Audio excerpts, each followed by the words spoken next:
श्री गणेशाय नमः। जय श्री कृष्ण, राधे राधे। नमस्कार दोस्तों आप सभी को आने वाली पुत्रदा एकादशी की शुभकामनाएं। ईश्वर आप सभी के मनोकामना पूरी करे।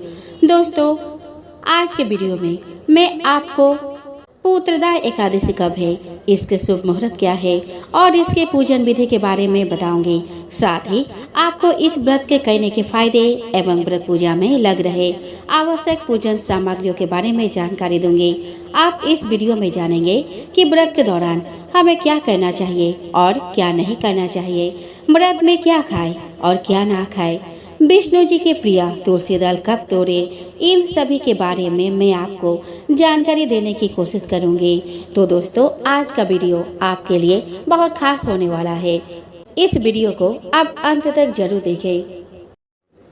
सावन मास के शुक्ल पक्ष की एकादशी को सावन पुत्रदा एकादशी का व्रत रखा जाता है।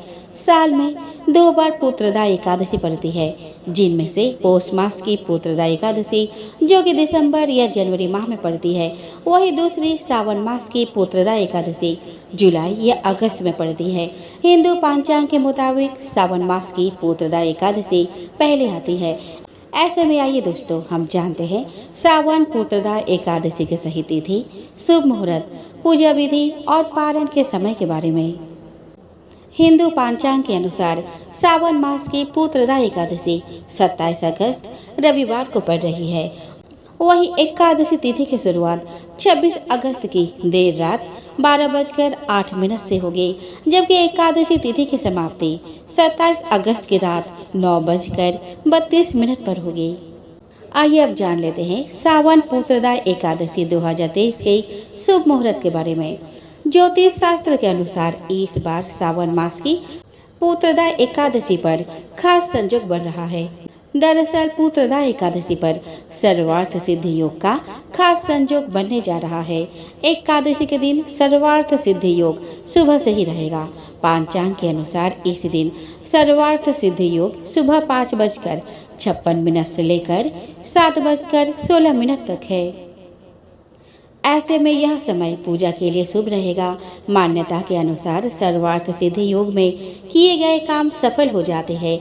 इसके अलावा सावन पुत्रदा एकादशी पर पूजन के लिए शुभ मुहूर्त सुबह 7:33 से दोपहर 12:23 तक रहेगा।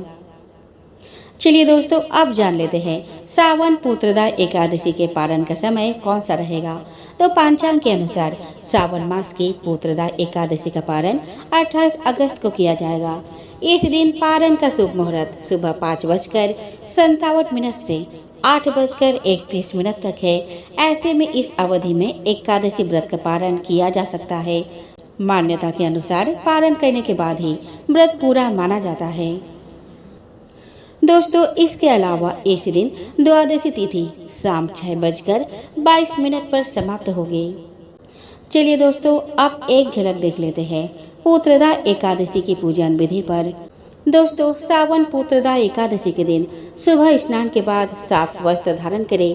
इसके साथ ही गंगा जल से शुद्ध होकर भगवान विष्णु के समक्ष घी का दीपक जलाएं। पूजन में तुलसी और तिल का इस्तेमाल करना शुभ रहेगा। एकादशी के दिन सोमवार का भी संयोग बन रहा है। ऐसे में इस दिन मंदिर में जाकर भगवान विष्णु की पूजा करें। इसके साथ ही शिवलिंग पर भी जल अर्पित करें। ऐसा करने से शिव जी की भी कृपा प्राप्त हो सकती है। पुत्रदा एकादशी व्रत के दिन निराहार रहकर भगवान विष्णु की उपासना करनी चाहिए। वही एकादशी व्रत का पारण करने के बाद ही भोजन ग्रहण करें। पारण से पहले ब्राह्मणों को भोजन कराएं और उन्हें अपनी क्षमता के अनुसार दक्षिणा प्रदान करें। आइए दोस्तों, अब हम जान लेते हैं पुत्रदा एकादशी व्रत की पूजन सामग्री के बारे में। पूजा की सामग्री में पान, लौंग, सुपारी, कपूर, पीला चंदन, अक्षत, पानी से भरा नारियल, पंचमेवा, कुमकुम, हल्दी, धूप, दीप, तिल, मिष्ठान, मौली इत्यादि अवश्य रखें। इन चीजों के बिना पूजा अधूरी मानी जाती है। इसके साथ ही भगवान विष्णु को पीला रंग बहुत प्रिय है, इसीलिए एकादशी व्रत के दिन पूजन सामग्री में पीले पुष्प, पीला वस्त्र, पीला फल, कलश व आम के पत्ते जरूर रखें। आइए दोस्तों, अब जान लेते हैं सावन पुत्रदा एकादशी के महत्व के बारे में।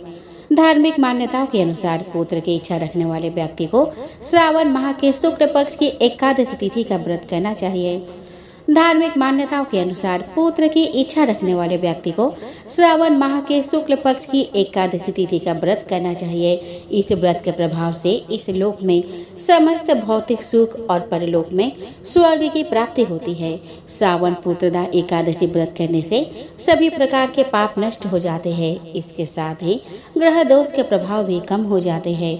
साथ ही पूर्वजों के आशीर्वाद से उसके घर किलकारियां गुजती है। सावन पुत्रदा एकादशी पर संतान सुख के लिए निर्जला व्रत कर रात्रि जागरण करे और फिर अगले दिन व्रत का पालन करने पर विशेष लाभ मिलता है। आइए दोस्तों, अब हम जान लेते हैं एकादशी के दिन हमें क्या करना चाहिए और क्या नहीं करना चाहिए। तो दोस्तों, एकादशी तिथि में पेड़ पौधे के फूल एवं पत्ते नहीं तोड़ने चाहिए। विष्णु जी की पूजा में तुलसी पत्ता चढ़ाना है तो उसे एक दिन पहले ही तोड़कर रख लेना चाहिए। एकादशी के दिन पहले ही सूर्यास्त से पहले घर पर झाड़ू लगाकर सफाई कर ले, क्योंकि एकादशी पर झाड़ू नहीं लगाना चाहिए। ऐसा करने से गलती से भी हमसे चींटी और सूक्ष्म जीव मर जाते हैं और इससे पाप लगता है। इसीलिए एकादशी के दिन झाड़ू ना लगाए। एकादशी तिथि पर बाल, दाढ़ी और नाखून न काटे। इस दिन भोग विलास से भी दूर रहना चाहिए। एकादशी के दिन किसी की भी बुराई न करे और गलती से भी गरीब एवं उम्र में बड़े लोगों का अपमान न करे और ना ही झूठ बोले। एकादशी पर्व पर गुस्सा और विवाद करने से भी बचना चाहिए। एकादशी व्रत में रात को सोना भी नहीं चाहिए। पूरी रात जागकर भगवान विष्णु का भजन कीर्तन करना चाहिए। इससे भगवान विष्णु की कृपा मिलती है। आइए दोस्तों, अब जान लेते हैं एकादशी व्रत में हमें क्या खाना चाहिए और क्या नहीं खाना चाहिए। तो दोस्तों, एकादशी के दिन भूलकर भी चावल नहीं खाने चाहिए। विष्णु पुराण के अनुसार एकादशी पर चावल खाने से पुण्य फल नष्ट हो जाते हैं, क्योंकि चावल को हविष्य अन्न कहा गया है, यानी ये देवताओं का भोजन है। दोस्तों, एकादशी तिथि पर जौ, मसूर की दाल, बैंगन और सेमफली नहीं खानी चाहिए। एकादशी पर भगवान विष्णु की पूजा में मीठा पान चढ़ाया जाता है, इसलिए इस दिन पान खाना भी वर्जित है। एकादशी पर्व पर मांस, मदिरा, प्याज, लहसुन जैसे तामसी चीज़ों से भी दूर रहना चाहिए। इस दिन किसी दूसरे व्यक्ति द्वारा दिया गया अन्न भी ग्रहण नहीं करे, इससे पुण्य नष्ट हो जाते हैं। भगवान विष्णु को समर्पित पुत्रदा एकादशी व्रत इस बार 27 अगस्त को पड़ रही है। यह व्रत संतान प्राप्ति और उसके उन्नति की कामना के लिए रखा जाता है। मान्यता है कि जो भी व्यक्ति पूरी श्रद्धा, नियम और विधि विधान से पुत्रदा एकादशी व्रत पूरा करता है, उसे योग्य संतान मिलती है। तुलसी में देवता के सार है। तुलसी सागर मंथन से निकली थी। इस दिन श्री हरि को तुलसी पत्र चढ़ाने का विशेष महत्व है, लेकिन इसे पौधे से तोड़ना और प्रभु को चढ़ाने के लिए भी अलग अलग विधान है। ऐसे में मालूम होना जरूरी है कि तुलसी का प्रयोग कब और कैसे करना है, साथ ही किन किन तिथियों और परिस्थितियों में तुलसी को तोड़ना वर्जित है। दोस्तों, यहाँ मैं आपको बताना चाहूँगी कि तुलसी के पत्ते को कब तोड़ना चाहिए। दोस्तों, ग्रहण के समय तुलसी के पत्ते चीजों को शुद्ध करने में प्रयोग होती है, मगर चंद्र ग्रहण और सूर्य ग्रहण में तुलसी तोड़ना वर्जित है। दिनों की बात करें तो रविवार और मंगलवार को भी तुलसी पत्र तोड़ना निषेध है। एकादशी, द्वादशी और संक्रांति के दिन भी तुलसी नहीं तोड़नी चाहिए। बिना स्नान तोड़ी गई तुलसी को ईश्वर भोग में स्वीकार नहीं करते। ऐसे में स्नान के बाद ही तुलसी पत्र तोड़ना चाहिए। सोहर और सूतक यानी कि बच्चे के जन्म और किसी के मृत्यु पर भी परिवार के लोग तुलसी नहीं तोड़ सकते। तुलसी निरंतर बढ़ती रहे, इसको ध्यान में रखकर तुलसी तोड़ने का विधान बनाया गया है। पत्ती तोड़ने के बजाय पौधे के आगे के हिस्से यानी तुलसी दल तोड़ना चाहिए। ऐसा करने से पौधा तेजी से बढ़ता है। तुलसी दल के साथ मंजरी भी तोड़ लेनी चाहिए। ऐसा तुलसी दल विष्णु जी को विशेष पसंद है। इसके पीछे भी पौधे का विकास छिपा है। जब आप मंजीरी के साथ तुलसी दल तोड़ते हैं तो मंजीरी के बीज खुद ब खुद टूटकर मिट्टी में गिर जाते हैं और उनसे नए पौधे निकलते हैं। विष्णु के प्रिय दिन एकादशी और रविवार को जब आप तुलसी नहीं तोड़ सकते तो उनको अर्पित कैसे करेंगे? इस सवाल का जवाब यह है कि तुलसी पूरे 11 दिन तक गंगा जल से धोकर कभी भी विष्णु जी को अर्पित की जा सकती है। इस दौरान उसे बासी नहीं माना जाता है। दोस्तों, तुलसी विष्णु को प्रिय है। शालिग्राम हमेशा तुलसी के नीचे विराजते हैं, मगर कई देवी देवता ऐसे भी हैं जिन पर तुलसी नहीं चढ़ती। शिव जी, गणेश जी और भैरव जी इसमें शामिल है। दोस्तों, भोलेनाथ पर जहाँ बेलपत्र धतूरा चढ़ता है, वही गणेश जी को दूर्वा भाती है। आइए दोस्तों, अब हम श्रवण कर लेते हैं श्रावण पुत्रदा एकादशी की पावन व्रत कथा। धर्म ग्रंथों के अनुसार धर्मराज युधिष्ठिर ने भगवान श्री कृष्ण से श्रावण मास के शुक्ल पक्ष की एकादशी के विषय में पूछा। तब उन्होंने धर्मराज युधिष्ठिर को इस एकादशी के विषय में बताया था। भगवान श्री कृष्ण ने धर्मराज युधिष्ठिर को कहा कि हे धर्मराज, श्रावण मास के शुक्ल पक्ष की एकादशी को पुत्रदा एकादशी, पवित्रपना एकादशी और पवित्र एकादशी जैसे अलग अलग नामों से जाना जाता है। इसका महात्म्य इसके नाम से ही वर्णित है। इस एकादशी का व्रत करने से पुत्र प्राप्ति की कामना पूर्ण होती है, इसीलिए इसका नाम पुत्रदा एकादशी है। इसका व्रत करने से जातक के सभी पाप उतर जाते हैं और निर्मल हो जाता है। पापियों को भी पवित्र कर देने के कारण इसे पवित्रपना एकादशी और पवित्र एकादशी कहा जाता है। इस एकादशी की व्रत कथा और महात्मा कहने और सुनने से ही वाजपेयी यज्ञ के समान पुण्य फल प्राप्त होता है। फिर भगवान श्री कृष्ण ने कहा, हे धर्मराज, अब मैं आपसे पुत्रदा एकादशी की कथा कहता हूँ। आप ध्यान से सुनिए। प्राचीन काल में महिष्मती नगर पर महिजीत नाम का एक राजा राज्य करता था। वह बहुत ही धार्मिक, कर्तव्य परायण, न्यायप्रिय और संतान के समान प्रजा का पालन करने वाला राजा था। उसके राज्य में प्रजा सुख और आनंद का अनुभव करती थी। राजा महिजीत की कोई संतान नहीं थी, इस कारण वह बहुत दुखी रहते थे। इस दुख के कारण उनको किसी भी चीज में आनंद का अनुभव नहीं होता था। उनको ऐसा लगता था कि बिना पुत्र के मनुष्य अपने पितृ ऋण से मुक्त नहीं हो सकता। बिना संतान के मनुष्य ना तो इस लोक में सुख का अनुभव कर सकता है और ना ही परलोक में सुखी रह सकता है। इसी दुख और चिंता के कारण राजा हमेशा चिंतित रहता था। राजा ने पुत्र प्राप्ति के लिए अनेक प्रकार के उपाय किए, किंतु उसकी मनोकामना पूर्ण नहीं हुई। धीरे धीरे समय व्यतीत होता जा रहा था और राजा की चिंता और गहरी होती जा रही थी। राजा ने अपने मंत्रियों और गुरुजनों को बुलाकर अपनी चिंता बताई। राजा ने उनसे कहा कि मैंने कभी प्रजा पर अन्याय नहीं किया, हमेशा उनसे अपनी संतान के समान प्रेम किया, कभी अनुचित ढंग से धन अर्जित नहीं किया, हमेशा ब्राह्मणों को दान देकर संतुष्ट किया, यज्ञ आदि धार्मिक कृत्यों के द्वारा देवताओं को प्रसन्न करने का प्रयास किया है। मैंने कभी किसी का धन नहीं छीना, कभी किसी से घृणा नहीं की, हमेशा सत्य और न्याय का साथ दिया है। मैंने सदा ही अपने से बड़ों का, गुरुजनों का, ऋषि मुनियों का आदर सम्मान और सेवा की है। मैंने हमेशा धर्म का आचरण किया है। तो फिर मेरे साथ ऐसा क्यों हो रहा है? क्यों मैं एक पुत्रहीन का जीवन जी रहा हूँ? आप सब तो ज्ञानी है, कृपया मेरी इस चिंता के समाधान का कोई उपाय बताएं।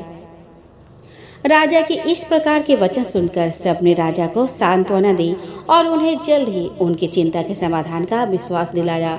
उसके बाद समस्त मंत्रगण और गुरुजन आपस में मंत्रणा करने लगे और सब ने मिलकर यह निर्णय लिया कि राजा के दुख के निवारण का उपाय ढूंढने के लिए सभी दिशाओं में प्रतिनिधि मंडल भेजे जाएंगे, जो हर संभव प्रयास करेंगे जिससे राजा की चिंता का निवारण हो जाए। ऐसा विचार करके शीघ्र ही प्रतिनिधि मंडल बनाकर चारों दिशाओं में भेज दिए गए। वो वनों में घूम घूम कर ऋषि मुनियों से मिले और सबसे अपने राजा के दुख को दूर करने का उपाय पूछा। इसी तरह वनों में भटकते भटकते वो लोमेश ऋषि के आश्रम में पहुंच गए।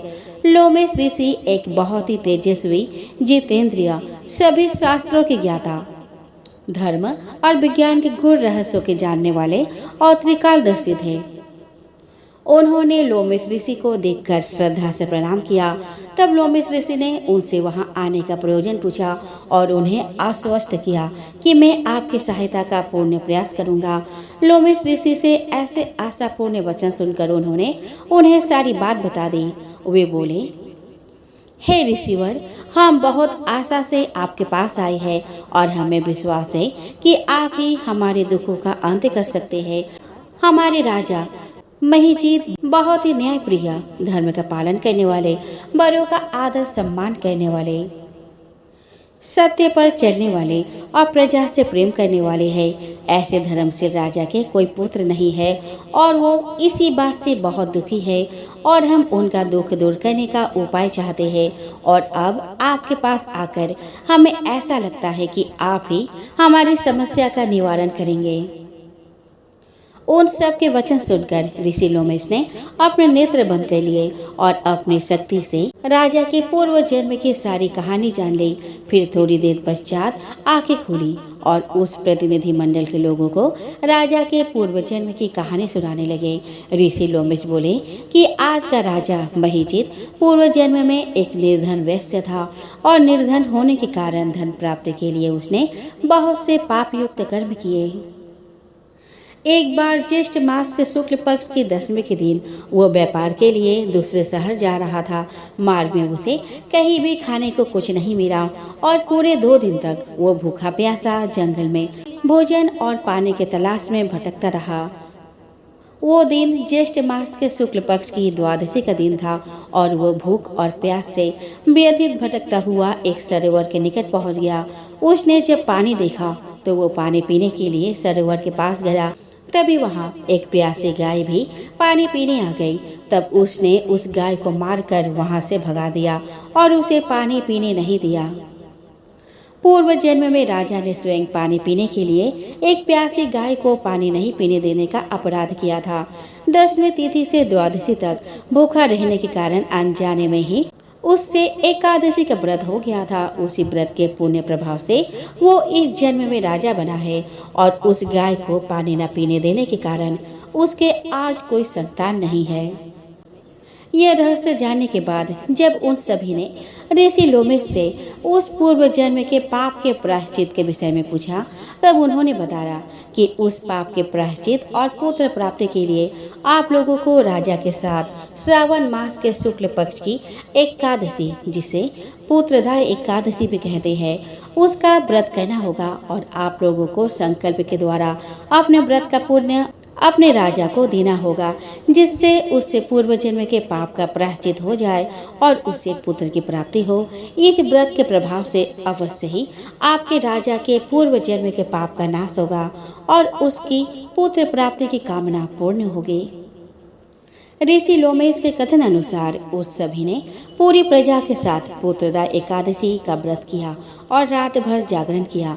तत्पश्चात अगले दिन द्वादशी को संकल्प के द्वारा व्रत का पुण्य राजा को दे दिया। इस व्रत के पुण्य प्रभाव से 9 माह पश्चात रानी ने एक बहुत ही तेजस्वी पुत्र को जन्म दिया और राजा की मनोकामना पूर्ण हुई। यह पूरी कहानी सुनने के बाद भगवान श्री कृष्ण ने धर्मराज युधिष्ठिर से कहा, हे धर्मराज, इस एकादशी का व्रत करने से मनुष्य की पुत्र पाने की कामना पूर्ण होती है।